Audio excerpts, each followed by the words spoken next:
십자가 위에서 본 예수라는 제목으로 은혜를 나누겠습니다. 예수님을 올바르게 보고 그리고 예수님을 만나고 체험한다는 것은 모든 지상에 사는 사람들에게는 절대로 중대한 인생사인 것입니다.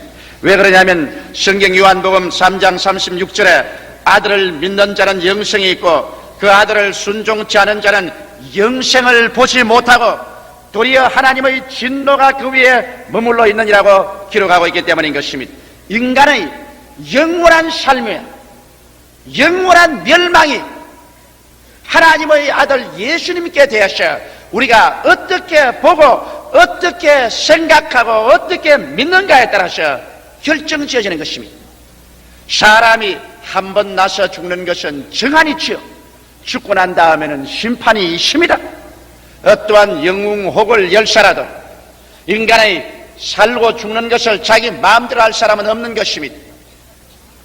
오늘날 이 땅에 사는 것은 우리가 영원한 생명의 후계자가 될 것이냐 영원한 멸망에 떨어질 것이냐 이 운명적인 영원한 사건을 결정하기 위한 그러한 시간을 사람에게 주기 위해서 하나님이 허락한 것입니다. 이러기 때문에 우리는 예수 그리스도를 어떻게 바라보는가 이것을 우리 생활의 가장 중대한 사건으로 취급하지 않으면 안 됩니다. 오늘 읽은 누가복음 19장에 보면 삭개오라는 세리장이 있었습니다. 이 세리장은 유대인들에게는 미움의 대상이었습니다. 왜냐하면 유대인이면서도 로마를 대표해서 로마의 식민지하에 있던 유대민족들의 돈을 세금으로서 갈취해서 로마에게 바치는 민족 반역자로서 생각이 되었습니다. 그래서 세리장 삭개오는 밑비움을 받았지만은 그러나 지위가 상당히 높은 사람이요 또 돈도 많은 부자였습니다. 그런데 그는 예수님에 대한 이야기를 끊임없이 들었습니다. 나사렛 예수 그리스도가 나타나셔서 죄인의 죄를 사하시고 병든 자를 고치시며 귀신을 내어 쫓으시고 죽은 자를 살렸 절망에 처한 자에게 소망을 주고 온 세상이 다 아는 그 적나라한 죄인들도 용서해서 의인과 성자로 만들어 주었다. 이런 소식을 들었습니다. 그 소문이 파다하게 퍼져나가자 세리장 삭개오도 이 소문을 듣고 난 다음 점점 그 마음속에 예수님을 한번 만나보고 싶다는 간절한 소원이 생겼습니다. 그런데 하루 소식이 들려왔습니다. 예수님께서 자기가 사는 동리 곁을 지나간다는 말씀이었습니다. 그래서 세리장은 신속히 자기의 사무실에 뛰어나와 예수님 오실 길목으로 나가니 벌써 사람들이 인산인해입니다. 도저히 사람을 해치고 들어갈 수 없습니다. 왜냐하면 세리장 삭개오는 키가 작았습니다. 이래서 모두 다 자기 앞에 있는 사람들이 머리에 가리워서 예수님이 지나가신 것을 바라볼 수가 없습니다. 꼭 예수님을 한번 보아는 자 되겠는데 바라볼 수 없기 때문에 자기 앞에 가린 사람들을 붙잡고 그는 물었습니다. 예수님이 어떻게 보입니까? 눈물의 선지자 에레미야와 같이 보입니다.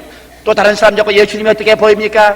권능의 사자 엘리야와 같이 보입니다. 또 다른 사람을 자꾸 물어보니 그 사람 말하기를 세례 요한이 죽었다가 다시 살아났기 때문에 그 안에서 권능이 역사한다고 합니다. 사람마다 예수님에 대한 평가를 달리하고 있는 것입니다. 그래서 여기에 삭개오는 도저히 사람들을 통해서 예수님의 평가를 들어가지고는 만족할 수 없기 때문에 그만 그 자리에서 세무서장이라는 체면도 다 벗어 던져버리고 예수님이 지나간 그 길목 뽕나무 위에 기어 올라가셨습니다. 높이 뽕나무 위에 올라가서 잔뜩 나무를 부여 안고서 자기 밑으로 다가오는 예수님을 마음을 다해서 그는 바라보았습니다. 그는 예수님의 그 사랑과 자비에 꽉 들어찬 눈동자를 보았습니다. 말로서 표현할 수 없는 얼굴의 부드러운 곡선과 그 아름다운 모습을 보았습니다. 예수님의 발걸음마다 향기가 살리는 역사가 진동하는 것을 그는 느끼고 바라보았습니다. 그는 심취하여 나무에 올라앉은 자기 스스로를 잊어버리고 있었습니다. 그런데 갑자기 예수님께서 삭개오가 올라앉아 있는 그 뽕나무 밑에 오시자 발걸음을 멈추시고 삭개오를 쳐다보았습니다. 그러자 삭개오는 정신이 번쩍 들었습니다. 그의 눈이 예수님의 눈과 마주치게 된 것입니다. 그럴 때 예수께서 말씀하기를 삭개오야 그 나무에서 속히 내려오라. 내가 오늘 내 집에 유하게 하겠다. 너무 즐거워서 삭개오는 나무에서 손살같이 내려왔습니다. 그는 춤을 덩실덩실 추면서 예수님을 인도하여 자기 집으로 들어갔습니다. 그리고 예수님께서는 삭개오의 집에 들어오시자마자 삭개오의 생애 속에 돌이킬 수 없는 위대한 변화를 일으켜 주었습니다. 삭개오는 말하기를 내가 토색하여 얻은 것을 모두 다 갚겠다고 말하셨습니다. 예수님께서는 삭개오를 보고 말하기를 너도 오늘 아브라함의 자손이라 이 집에 구원이 이르렀다고 말씀하셨습니다. 이 말씀은 우리에게 깊은 상징적인 의미가 있습니다. 왜냐하면 오늘날 우리가 삭개오처럼 예수님을 만나고 싶은 간절한 심정을 가진 것은 2000년 전이나 오늘 이 자리에 있는 여러분이나 다 또 한 가지 마음인 것입니다. 그러나 우리가 예수님을 만나보려고 뛰어나온 적 너무나 많은 사람의 머리에 가려서 예수님을 올바르게 볼 수가 없는 것입니다. 너무나 많은 종교가, 그렇지 않으면 철학가, 도학가, 과학자들, 이런 사람들이 머리에 가려서 예수님을 우리는 올바르게 바라볼 수가 없습니다. 어떠한 사람들은 말하기를 예수님은 위대한 종교가였다고 말하고, 또 견줄 데 없는 인생의 스승이었다고 말하고, 사회개혁가라고 말하기도 하고, 혁명가라고 말하기도 하고, 또 훌륭한 의사였다고도 말하기도 하고. 그래서 도대체 예수님께서 진실로 어떠한 모습으로 우리를 찾아오시는지 진정한 모습을 바라보기가 심히 힘든 것입니다. 그러므로 오늘 우리들은 삭개오처럼 사람들의 머리에 가리워서 그 사람들 한 사람 한 사람을 잡고 예수님을 어떻게 보느냐, 예수님이 어떻게 보이느냐, 그런 질문을 해서 사람이 보는 예수를 따라하지 말고 우리도 나무 위에 올라가서 나무 위에서 사람의 가리움이 없이 적나라한 예수 그리스도를 바라보고 알고 예수님에 대한 믿음을 얻어야 될 것인 것입니다. 그럼 오늘 우리는 어떤 나무 위에 올라가야 되겠습니까? 성경에는 예수 그리스도를 보기 위해서 올라가야 될 나무가 있는 것을 보여줍니다. 그것은 골고다 산정에 세워진 갈보리 십자가의 나무인 것입니다.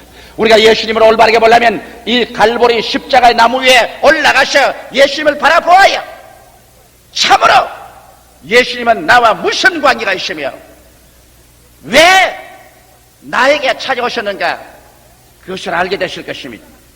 그러면 갈보리 십자가 나무에 올라가서 예수님을 보고 싶어도 어떠한 방법으로 올라갈까요? 성경은 갈보리 십자가의 나무에 올라갈 수 있는 길을 보여주고 있습니다.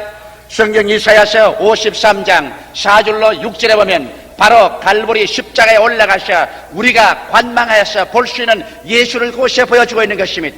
그러면 우리 갈보리 십자가에 올라가서 한번 예수님을 쳐다보고 바라보십시다. 거기에서 보여주는 예수님은 어떠하신 분이실까요? 갈보리 십자가에 올라가서 바라본 첫째 예수의 모습은 이렇게 우리는 이사야와 같이 외치지 아니할 수 있습니다. 그는 실로 우리의 질고를 걸머졌다. 갈보리 십자가에서 바라본 예수 그리스도의 몸에는 성한 자국이 하나도 없었습니다. 그의 몸은 상처투성이며 푸르고 붉고 찢어지고 상처 입어 피가 응겼었습니다. 덩어리는 채찍에 맞아 온 가슴에도 파헤쳐졌고 얼굴은 얻어맞아 상처투성이며 예수님이시여 죄도 없고 흠도 없으신 하나님의 아들, 이 땅에 33년 사시면서 어떠한 사람에게도 상처를 입힌 적이 없고 괴롭힌 적이 없으며 사람을 고통 준 적이 없는 예수님, 가는 곳마다 좋은 일을 행하시고 사람을 살리신 주님이시여 어찌하여 무엇 때문에 이처럼 상처를 받아 온 몸이 푸르고 붉게 멍들고 찢어졌나이까? 예수님이여 십자가에 올라가서 바라보는 당신은 왜 이렇게 전신이 상처 입었나이까? 우리는 십자가에서 바라본 예수 그리스도의 메시지를 들을 수 있습니다. 저가 채찍에 맞음으로 너희가 나음을 입었도다. 예수께서 십자가에서 올라가서 상처 입은 그 모습을 우리 바라보게 될 때 그곳에서 우리는 치료자 예수님을 바라볼 수 있는 것입니다. 오늘날 예수 그리스도의 복음의 메시지는 여러분 치료의 메시지인 것입니다. 주님의 설교 말씀을 성경에 기록한 예수님의 입에서 나오는 가르침만 가지고서 예수님을 평가해서는 안 됩니다. 예수님은 두 가지 방법으로 우리에게 메시지를 전합니다. 그 행동 메시지와 언어 메시지인 것입니다. 여러분 성경의 마태복음, 마가복음, 누가복음, 요한복음을 통해서 보게 될 때 예수님의 행하신 그 행동을 통해서 하나님 성령께서 우리에게 주시는 중대한 메시지가 있습니다. 예수님은 여러분 행동을 한마디로 무엇으로 평가할 수 있을까요? 예수님이 행하신 모든 것 중에 주께서 절대적으로 사람을 고치는 일로서 그 행동하셨습니다. 예수님이 어느 곳에 가셨으면 병 고치러 가셨습니다. 예수님께서 무슨 일을 하고 계시면 그게 상처입은 인간을 고치고 있는 것을 볼 수 있습니다. 예수님께서 돌아오시면 병 고친 자를 고치고 돌아오는 모습을 볼 수 있는 것입니다. 그리도의 손길이 가는 곳마다 장님은 눈을 뜨고 귀머거리는 들었고 벙어리는 말했었습니다. 전간병을 하는 사람은 귀신이 쫓겨나고 정신이 올바르게 되었으며 문둥병은 깨끗하게 되어 고향 산천으로 돌아갔고 혈루병 하는 여인은 혈루병에서 나와서 기다리는 남편과 자식에게로 돌아가셨습니다.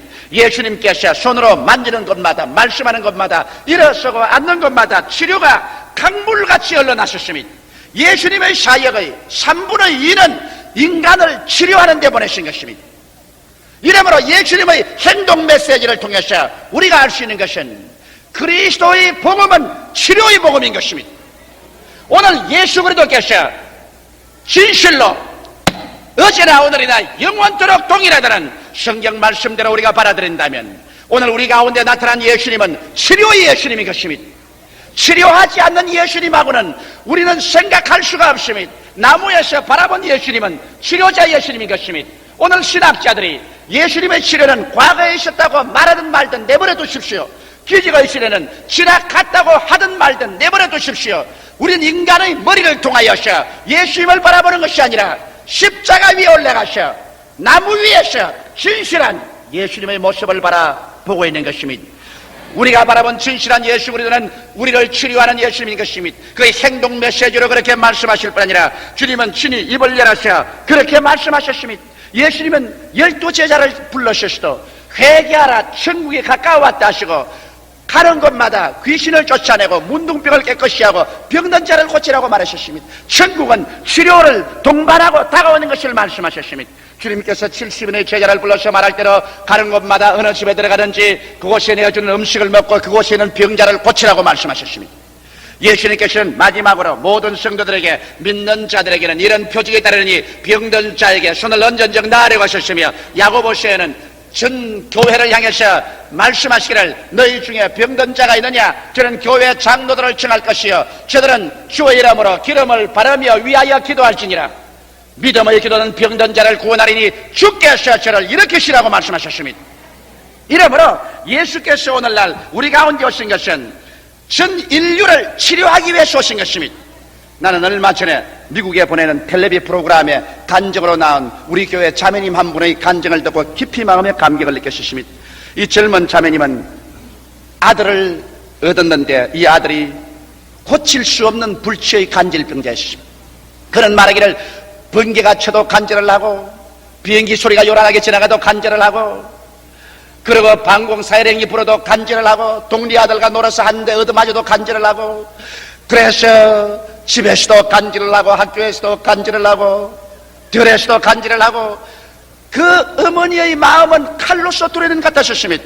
병원이란 병원은 다 데리고 다녀도 병원의 신다는 이 어린아이는 뇌가 잘못되어서 평생토록 간질병 환자로서 일생을 보낼 수밖에 없다고 말했습니다. 절망한 젊은 어머니는 이 어린아이에게 그 불행을 주는 것을 견딜 수 없어서 같이 죽기로 작정했습니다. 그래서 수면제를 같이 사서 아들과 같이 먹었는데 아들은 옆에 사람들이 곧장 돌보아줘서 곧 깨어나고 엄마는 거의 죽었다가 병원에서 깨어나게 된 것입니다. 그래서 너와 나와 죽자 인생을 더 살아봤자 소망이 없다 그런 절망 상태였습니다. 병원에서 그 어머니가 혼수 상태에서 깨어나자마자 그에게 예수님의 환상이 나타났습니다. 흰 옷을 입은 예수께서 나타나셔 내가 내 아들이 살 수 있다면 만일 사람들이 와서 배설물을 몇 말을 먹으면 내 아들이 살 수 있다면 먹겠느냐? 주님이시여 내 아들이 간질병에서 나와서 올바른 사람이 되어 살 수 있다면 내가 배설물을 몇 말을 먹더라도 먹겠습니다. 그런 각오가 있으면 좋다. 그렇다면 너 아들을 살리기 위해서 예수를 믿어라. 배설물을 몇 말이라도 먹을 수 있는 각오라면 예수를 못 믿겠느냐? 그는 예수란 예자도 몰란 여자였습니다. 그 말을 듣고 병원에서 나오자마자 그가 교회를 찾은 것이 우리 순복음 중앙교회를 첫날 찾으셨습니다. 그가 첫날 이처럼 와서 예배를 보고 난 다음에 병자 위한 기도를 하고 제가 첫말에 그렇게 말을 하더랍니다. 오늘 간질한 어린아이를 가진 절망에 천 어머니가 이 자리에 참석했는데 그 어린아이가 나았다고 말하더랍니다. 첫날에 와서 그 말을 듣고 너무나 감격해서 통곡을 하고 울고, 그러고 난 다음에 집에 돌아가는데 다시 마음속에 의심이 들어왔습니다. 온 병원의 의사가 다 못 고친다고 하는데, 목사가 나았다고 한다고 나을 턱이 있겠는가? 그러나 집에 돌아가자마자 그 아이를 데리고서 병원마다 다니면서 조사를 해봤는데 간질은 온데간데 없고 뇌의 상처는 깨끗이 나아버리고 말하셨습니다. 그는 온전히 치료함을 말하셨습니다. 오늘날에 와서는 학교에 잘 다니고 학교에서도 성적도 우수해서 언제나 1등만 한다고 말하셨습니다. 예수님은 어제나 오늘이나 영원토록 동일하신 분인 것입니다. 나무에 달린 예수님은 찢어진 등과 몸을 가진 예수님이요, 그는 여러분을 치료하기 위해서 오늘 이 자리에 와 계신 것입니다. 둘째로 나무에 달린 예수님을 쳐다보십시다. 그게는 우리의 슬픔을 당하였다고 말하고 있는 것입니다. 예수님은 여러분 항상 웃으시는 예수님으로 나타나 있지 않습니다. 성경에 예수께서 웃으셨던 말은 여러분 찾아볼 수 없습니다. 그러나 성경에 예수님께서 우셨다는 말은 여러분 찾아볼 수 있습니다. 나사로의 무덤가에 와서 마리아와 마르다가 통곡하며 우는 것을 보고 예수님도 우셨습니다.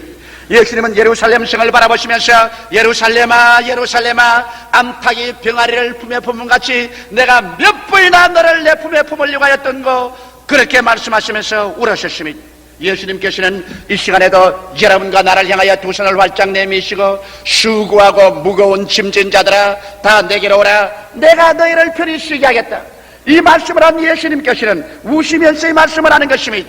예수께서는 여러분 오늘날 수고하고 무거운 짐을 지며 상처 입어서 슬픔에 처한 여러분과 나를 도와주기 위해서 십자가에 올라가셨습니다.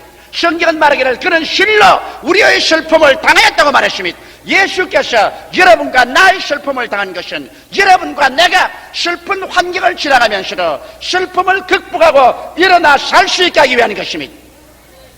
사람이 마음에 믿음, 소망, 사랑만 있으면 어떠한 역경도 이겨나올 수 있는 것입니다. 인간 자원 중에 가장 위대한 자원이 마음의 자원인 것입니다. 마음의 믿음과 소망과 사랑을 잃지 아니하면 어떠한 역경도 사람들은 이겨나갈 수가 있는 것입니다. 나는 깊은 슬픔을 극복한 부형님의 이야기를 들어본 적이 있습니다. 이 부형님 큰 사업을 하다가 그만 사업에 실패를 해서 약 10억 가까운 빚을 짊어지시, 양사방에서 빚쟁이들이 빚을 내라고 하오십니다. 그는 친한 친구들도 있습니다. 그의 체면으로 말미암아 죽었으면 죽었지 부도를 낼 수가 없습니다. 그래서 그는 다가오는 정신적인 압력으로 말미암아 깊은 좌절에 빠져서 죽지도 살지도 못하는 처지였습니다. 그는 택시를 타고 지나가면 다리 밑에 지나가면 다리 내 위에서 무너지면 좋겠다, 자동차를 타가면 앞차나 뒷차나 와서 받아서, 그래서 죽음으로 말미암아 이유 있는 죽음이 되어서 사업을 망쳐버린 이유를 세웠으면 좋겠다. 그는 어떻게 하면 죽을까? 죽을 방법만 모시겠습니다. 이제는 그에게는 나갈 길은 없고 절망적인 슬픔이 그의 가슴을 짓눌렀습니다. 그러자 그는 우리 순복음 중앙교회 친구의 인도로서 찾아오게 된 것입니다. 그는 설교를 듣고 또 설교를 들으면서도 항상 나는 이 절망적인 상황에서 이 수많은 사람의 상처를 입히고 어떻게 살까 늘 걱정을 하고 있었습니다. 그런데 하나님의 성령이 역사하셨습니다. 슬픔을 당한 예수님이 그 가슴 속에 들어가셨습니다. 예수님께서 그 마음속에 이 자리에 앉아서 설교하는데 이렇게 말하십니다. 이 사람아, 너 체면 차릴 게 뭐냐? 너가 무엇이 그렇게 위대하기에 너의 체면을 그렇게 두려워하느냐? 너희 시간에 벗어버리고 어느 곳에 가서 막벌이 노동을 해도 먹고야 살지 않겠는가? 무엇 때문에 너희 체면을 두려워하는가? 오늘 너라는 자아를 벗어 던져버려라. 너가 하나님 앞에서 위대하면 얼마나 위대하며 훌륭하면 얼마나 훌륭한가? 자아를 벗어버려라. 주의 말씀을 듣고 깨어져서 그는 흐느끼 울었습니다. 잠시만에 자아를 벗어버렸습니다. 자아라는 우상이 깨어지고 나는 한 사람의 평범한 인간으로서 육체 노동을 해서도 먹고 살겠다고 생각하자 수고하고 무거운 짐진 자들아 다 내게로 오라, 내가 너희를 편히 쉬겠다는 예수님께서 그 마음을 붙잡아서 한없는 마음속에 평안과 용기가 생겨났습니다. 이제는 두렵지 않습니다. 이제는 슬프지 않습니다. 절망하지 않습니다. 마음속에 웃음과 평안이 깎들어졌습니다. 그는 다시 일어나서 그 마음의 자원을 가지고 불가능에 도전했고, 그것이 1977년도 일인데 1980년도 일은 오늘날에 와서는 그 모든 빚을 다 청산하고 그의 사업을 재복구하고 새로운 영혼이 잘됨같이 범사에 잘되며 강건하고 생명을 얻되 넘치게 하는 새로운 자세로서 저희 앞에서 그 간증을 하는 것을 들었었습니다. 예수님을 통해서 얻은 평안으로 인생을 재출발할 수가 있는 것입니다. 여러분, 예수님을 보십시오. 나무 위에 올라가서 달린 예수님 보십시오. 슬픔으로 말미암아 그의 전 얼굴은 다 이절어져 있습니다. 왜 예수님이 슬픔을 당하였나요? 여러분과 나의 슬픔을 짊어져 주기 위해서 그렇으니, 오늘 슬픔을 당한 여러분, 예수 앞에 나와서 무릎을 꿇으십시오. 예수 앞에 나와서 슬픈 사연을 예수에게 다 고백하십시오. 예수님은 슬픔 당한 여러분의 마음속에 그 슬픔의 사건을 이기고 나갈 수 있도록 마음속에 용기와 희망과 평안을 허락하여 주시는 것입니다. 이 하늘의 자원을 얻고 나면 어떠한 운명과 역경도 견뎌나갈 수 있는 것입니다. 셋째로, 나무에 달린 예수님을 우리 또 한번 쳐다볼까요? 성경은 말하기를 그가 찔리면 우리 허물을 인하며 그가 상하면 우리의 죄악을 인하며라고 말하셨습니다. 나무에 달린 예수님을 바라보게 될 때 그는 우리의 허물과 죄를 짊어지신 예수로 나타나는 것입니다. 허물이란 무엇입니까? 여러분과 내가 인생에 살면서 저지른 죄악입니다. 그러므로 예수님의 손이 찢기고 발이 찢긴 것은 여러분과 내가 인생을 살아가면서 우리의 행위로 허물진 죄악을 하나님은 우리에게 책임지우지 아니하시고 그 아들 예수에게 책임지어서 그 손을 못으로 받고 그 발을 못으로 받고 그 머리를 가시관으로 씌우시고, 그리고 우리의 원죄와 우리의 모든 자범죄, 이 죄 때문에 예수님은 처참하게 하나님께 얻어맞아 상처를 입으십니다. 예수님의 상처는 육체의 상처보다 그 영혼의 상처가 더 무서운 상처였습니다. 예수님은 육체만 얻어맞아 못 박힐 뿐 아니라 그 영혼이 처참하게 찢기고 상처 입고 마는 것입니다. 성경 이사야서 52장 14절에 보면 이왕에는 그 얼굴이 타인보다 상하였고 그 모양이 인생보다 상하였으므로 무리가 그를 보고 놀랐거니와라고 말한 것입니다. 모든 천사들이 예수를 보고 놀라셨습니다.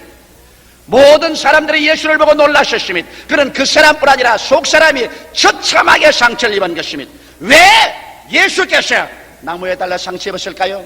여러분과 나의 허물 때문에, 여러분과 나의 죄악 때문에 예수님이 상처를 입은 것입니다.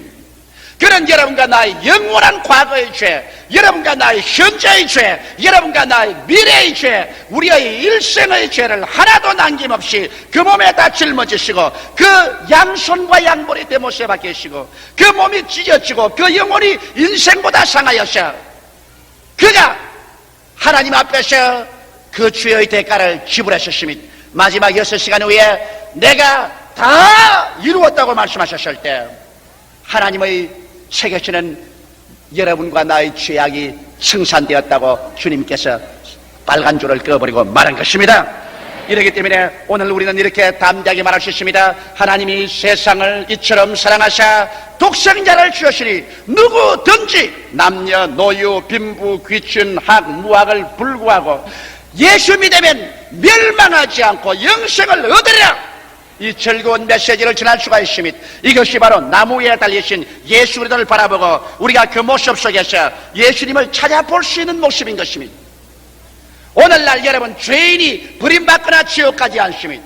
회개하지 않은 사람이 지옥을 가고 버림을 당합니다. 죄의 값은 주께서 철두철미 지불했기 때문인 것입니다.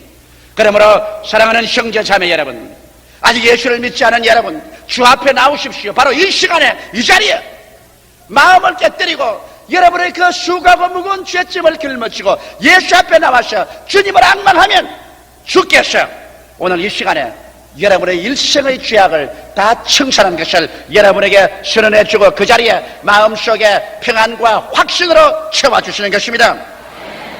넷째로, 나무 위에 달린 예수를 또다시 우리 새롭게 쳐다보십시다. 성경은 말하기를 나무에 달린 그 예수는 하나님께 버림받은 처절한 슬픔을 당하셨습니다. 그가 징계를 받음으로 우리가 평화를 누렸다고 말했습니다. 예수님이 받은 징계란 무엇입니까? 하나님께 쫓겨난 징계였습니다. 아담과 하와가 범죄하고 난 다음 하나님 앞에 받은 징계는 에덴 동산에서 쫓겨난 것이십니다.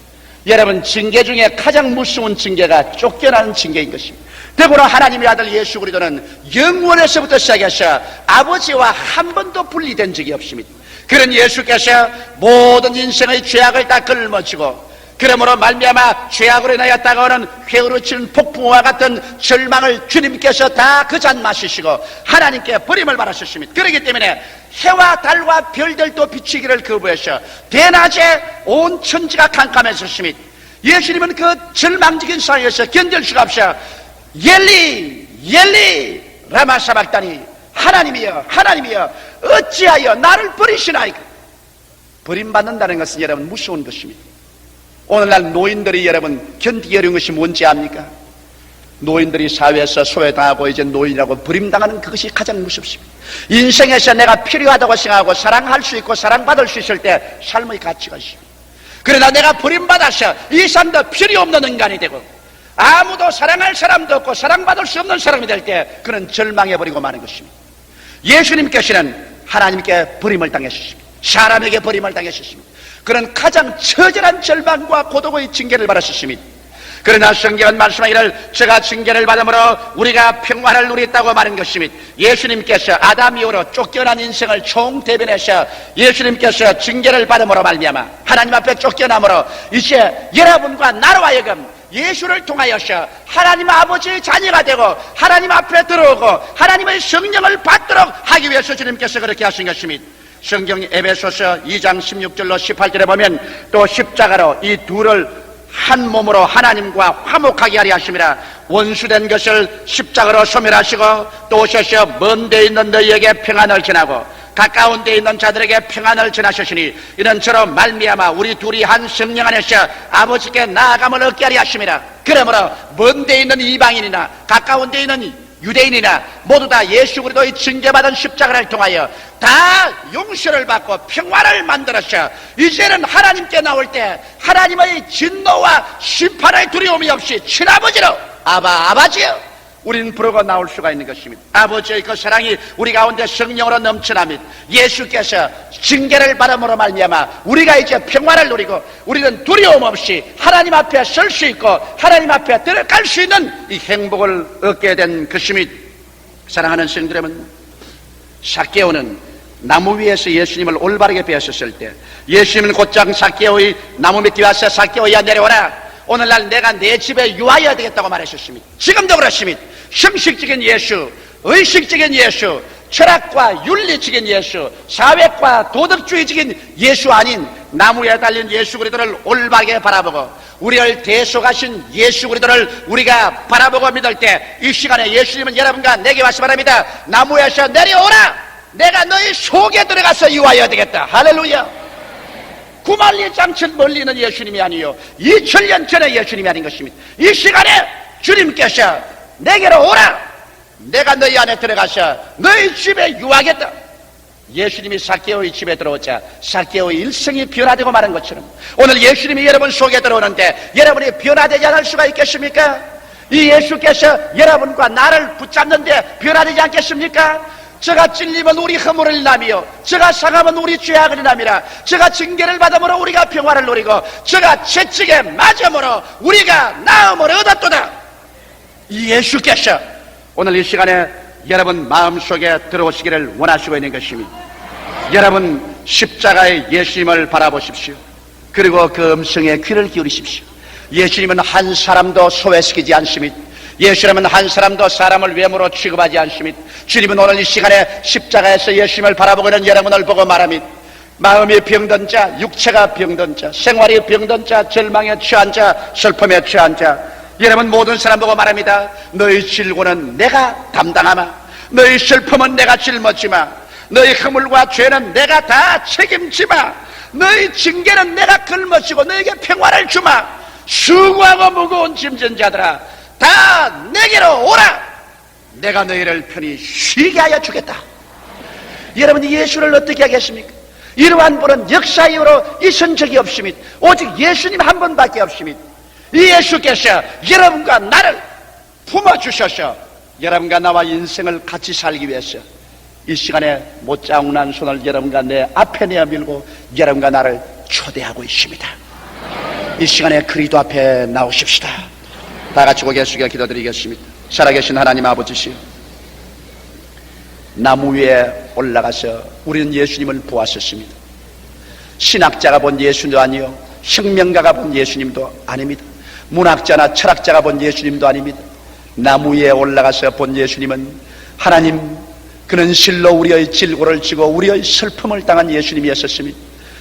그는 찔리고 상처 입어 우리 죄악을 짊어진 예수님이었습니다. 그런 징계를 받음으로 말미암아 하나님과 우리 사이에 평화를 가져온 예수님이었습니다. 나무에 달린 예수님을 우리는 쳐다보고 정신없이 바라보고 있습니다. 삭개오야, 나무에서 내려오라, 내가 너희 집에 유하여야겠다.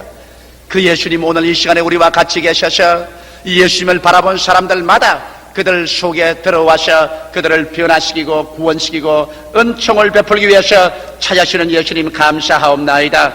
하나님 아버지, 오늘 제2부 예배 출석한 성도나 이 텔레비를 시청하는 분, 이 카세트를 통해서, 이 방송을 통해서 이 설교를 청취하는 전국의 청취자 여러분이나 이북이나 중공이나 미국이나 전 세계에 흩어진 우리 동포들이나 아버지 하나님이시여, 나무에서 바라본 예수 그리스도 앞에 무릎을 꿇게 도와주시옵시고 진실하고 참되게 예수 사람들로 변화되게 하여 주시옵소서. 주 예수 이름으로 축원하고 기도드리옵나이다. 아멘.